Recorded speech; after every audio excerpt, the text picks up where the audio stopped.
का दरवाजा देखकर नाच रहा हो, भाग्य मेरा उदय आयो, नाच रहा है। मेरा भगवान इतना बड़ा, मेरा भगवान केवल ज्ञानी, मेरा भगवान अनंत सुखी, मेरा भगवान सर्वज्ञ, मेरे भगवान का समोषण, मेरे भगवान के अष्टप्राति। अरे बस, अरे तू अपनी दुख की कहानी तो सुना। बोले नहीं, मेरा भगवान सुखी है, यही मेरा सुख है। नाच, गुणानुवाद किए जाओ भगवान के गुणानुवाद, बस तुम्हारी किस्मत बदल जाएगी, बदल जाएगी। बस तुम्हें यह देखना है कि तुम अपनों से जिनको तुम चाहते हो, क्या उनके सुख में तुम सुखी हो? क्या उनके सुख के सामने तुम अपना दुख भूल जाओगे?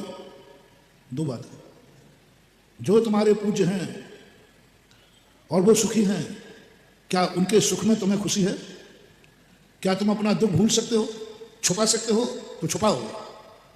वो पूछेंगे भी, क्यों भाई क्या बात है, कुछ गड़बड़ दिख रहा? नहीं साहब, आपके रहते हुए गड़बड़ सवाल ही नहीं होता। भगवान आप सुखी हो? नहीं, मैं तो बहुत सुखी हूं। तू सुखी तो तेरा भक्त सुखी, क्या मतलब इससे? तू सुखी है ना, लगता है तू मेरा दुख इसलिए पूछा है कि साहब तू दुखी है। भगवान कहते मैं काय को दुखी हूं? तो जब तू दुखी नहीं हो सकता तो तेरा भक्त कैसे दुखी हो सकता है? भगवान कहेंगे छुपा लिया इसने, मात इसलिए छुपा लिया कि मैं दुखी नहीं हो जाऊं, मात इसलिए छुपा लिया, इसलिए नाच रहा है मेरे सुख में। उसी दिन से तुम्हारे भंडार भरना शुरू हो गए। रामचंद्र जी की विजय का मूल कारण था, संजीवनी बूटी सुबह तक आ नहीं सकती थी, रावण ने पूरा जाल बिछा रखा था।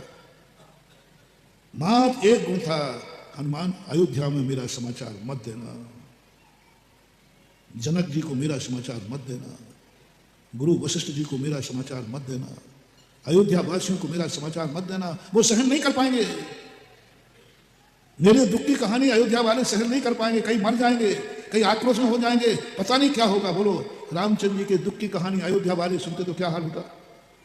सहन कर पाते? नहीं कर। भरत का क्या हाल होता? उनका नहीं, मैं अपनों के लिए इसलिए नहीं बनाया गुरु कि मेरे काम आवे, स्वयं लड़ते रहे। बस ये जो रामचंद्र जी के मन में भाव आया, उसी दिन आकाशवाणी हो गई, रामचंद्र की विजय निश्चित है, कोई नहीं हरा सकता, क्योंकि अपनों से बड़ों को दुखी नहीं करना चाहता है। राम रावण युद्ध में एक भी बड़े को नहीं लुटाया। राम रावण युद्ध में रामचंद्र जी के पक्ष का कौन मरा है? कोई तो नहीं मरा। अयोध्या का कौन मरा? गुरु सब बचा लिए। और दुर्योधन में कौन बचा? दुर्योधन के बड़ों में कौन बचा? दोनों ने गुरु बनाए, लेकिन एक ने गुरु को ही निपटा दिया और एक ने स्वयं निपटता रहा, लेकिन गुरु को बचा लिया। बस किस लिए गुरु बनाया जाता है? आशीर्वाद के लिए, प्रशंसा के लिए। सुनो रे इंदौर वालों, सारा जगह सुनो, मैं तो इंदौर में हूं, इस इंदौर का नाम लेता हूं। अशोकनगर में तो आप अशोकनगर का लेता था। तुम्हारी एक गंदी आदत है जो तुम्हें दुर्योधन बनाती है।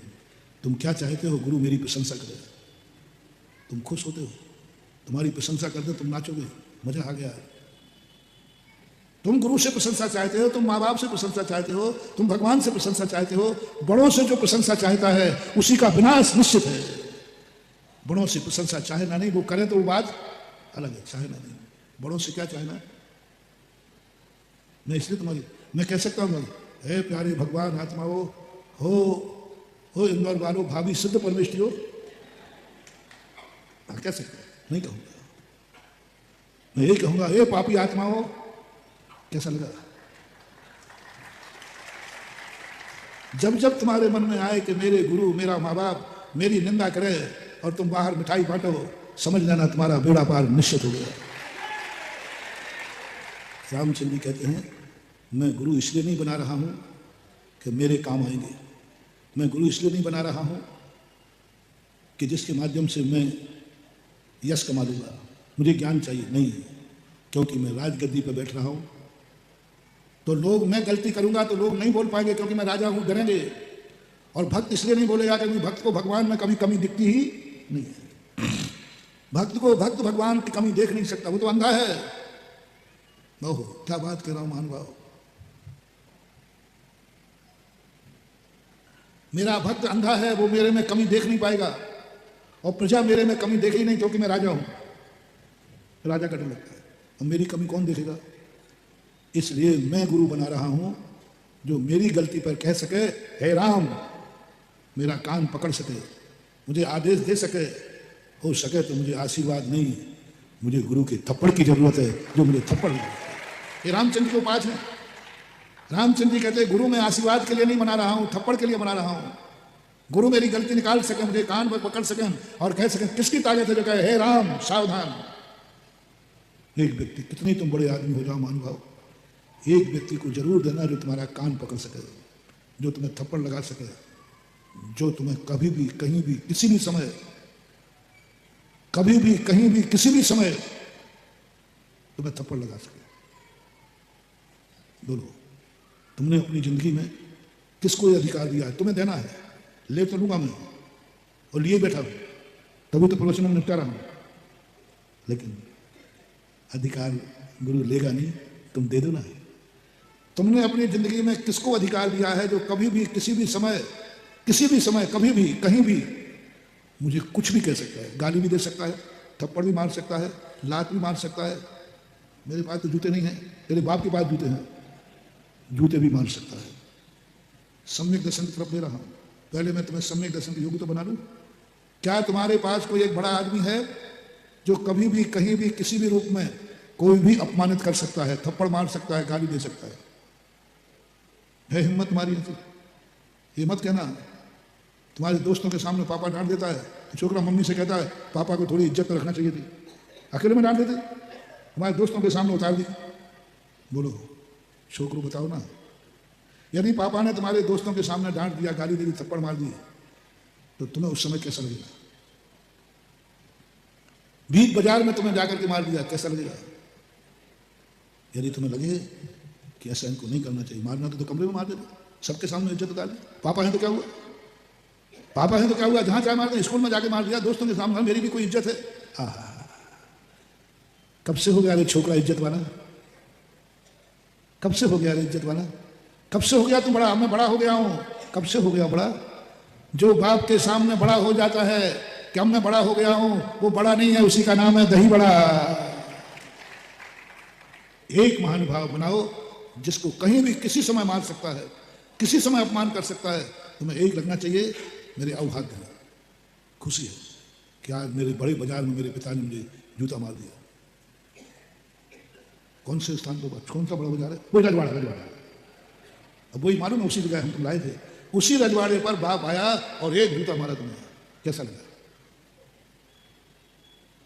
क्या पैर छू सकोगे? क्या पेपर में निकलवा सकोगे?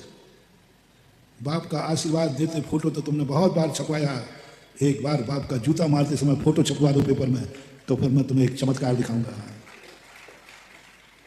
बाप के आशीर्वाद के फोटो छपवा दोगे? पापा आशीर्वाद नहीं रहे, नहीं, जूता पड़ा, वो फोटो तुम अपने रूम में टांगना है और सबको दिखाना है मैं वो भाग्यशाली हूँ। रजवाड़े का मेरे पास इतिहास है, रजवाड़े के सामने मेरे बाप ने मुझे जूता मारा था, यही मेरा सौभाग्य है, ये फोटो टंगा है। दुश्मन का नहीं कहना, नहीं, दुश्मन तो बेटा जूता खोल नहीं पाया, उसके पहले तो दो टिका देना है। नहीं, मैं अपने भक्त को दुश्मन से नहीं पिटवाऊंगा। दुश्मन मेरे भक्त को पीट को दिखाए, उसके पहले वो पिट जाएगा। नहीं नहीं, दुश्मन से नहीं, तुमसे छोटे से नहीं, नौकर से नहीं, पड़ोसी से नहीं, किसी से नहीं, बस मेरी तमन्ना है कि हर व्यक्ति अपने बाप से पिटी हुई फोटो अपने कमरे में टांगे, जेब में रखे, और हो सके तो आजकल मोबाइल में चलता है। कौन सा फोटो? अब मेरी तमन्ना है, अब इंदौर आया हूं तो तुम्हारी इच्छा थी, वो है, हमारी भी तो कोई इच्छा है। मेरी इच्छा है कि मेरे हर भक्त के मोबाइल में वो फोटो हो जब कभी किसी ने रजवाड़े के सामने बाप ने जूता मारा हो और उसके बाद गर्व से कह रहा है मैं वो भाग्यशाली हूं। जिस रजवाड़े के सामने दुनिया का सम्मान होता है, उस रजवाड़े में बाप ने मुझे जूते से सम्मान किया था, मैं वो भाग्यशाली हूं। क्या कर सकोगे? भाग्यशाली तुम्हें बोलना है, बाप को नहीं। बाप तो रोता हुआ कहता हाँ मेरे बेटा था तो था, लेकिन कम से कम मुझे जूता नहीं मारना चाहिए था। उसके 4 दोस्त खड़े थे, उसकी भी इज्जत थी। वो बाप को मैं बाद में सुधारूंगा। उस समय बाप क्या सोचेगा वो बात नहीं कह रहा हूं, बेटे को क्या सोचना है ये बता रहा हूं। कुछ भी नहीं हो भाग्य कर सकोगे तो बाप का हाथ पकड़ लोगे, पापा तो आप अपनी इज्जत संभालो, बहुत हो गया। मैंने बाप को इसलिए लगाया कि पहले तुम बाप से ही निपट लो, फिर मैं आ जाऊं। गुरु बना लिया, काय के लिए बना लिया? आशीर्वाद के लिए, प्रशंसा के लिए। महाराज आया है तो हमारा, अरे मैं ये करूंगा, मैं ये बनूंगा महाराज। ओहो, महाराज की तवी पर रोटियां मत सेकना रे, गुरु की तवी की रोटी खाना पाप है। हो सके तो अपने तवे की रोटी गुरु महाराज को खिला देना। नहीं, गुरु बनाया है मैंने थप्पड़ खाने के लिए, आशीर्वाद के लिए नहीं। मेरी आलोचना करो महाराज, मेरी बुराई करो महाराज, कहो मैं पापी हूं। जैसे ही गुरु ने नाम लेके पापी कहा, तुरंत फर्स्ट एंड फर्स्ट बताओ पहली बार में कैसा लगेगा? पहले, दूसरी बार में नहीं। दूसरी बार कहोगे कोई बात नहीं, गुरु ने तो कहा है। पहली बार मैं तुमसे कहूं एकदम नाम लेके, किसको पकड़ो? पंडित अरुण कुमार जी को पकड़ते, यही पंडित दिख रहे हैं। अरे मामला गड़बड़ हो जाएगा, विद्युत परिषद का भूतपूर्व अध्यक्ष है, सारी विद्युत परिषद की मीटिंग करवा देगा कि भैया देखो हम महाराज को गुरु मानते थे, उनकी बदौलत हम श्रवण संस्कृति संस्थान में सेवा दे रहे थे और पुरस्कार में क्या मिला, वो भी इंदौर में। और महाराज ने मुझे पापी कह दिया, ए पापी पंडित। और नाम लो, ले लो, नहीं ले रहा हूँ, लाइव चल रहा है। नहीं, एक दिन मैंने कहा था आशीर्वाद तो साधु को दुनिया को मिलता है, सज्जन दुर्जन सबको मिलता है, लेकिन थप्पड़ नीरस्त भक्त को मिलता है। और मैं उदाहरण के बिना नहीं, मैंने कहा था 2 बेटे शराब पी रहे हैं, एक पड़ोसी का बेटा है, किसी का जानते नहीं, एक हमारा बेटा है, तो मैं उसको देखते ही थप्पड़ तुम किसको मारोगे? हैं? क्यों मारा अपने को? क्योंकि वो अपना है। बस मैं भी तो तुम्हारे बाप का बाप हुए।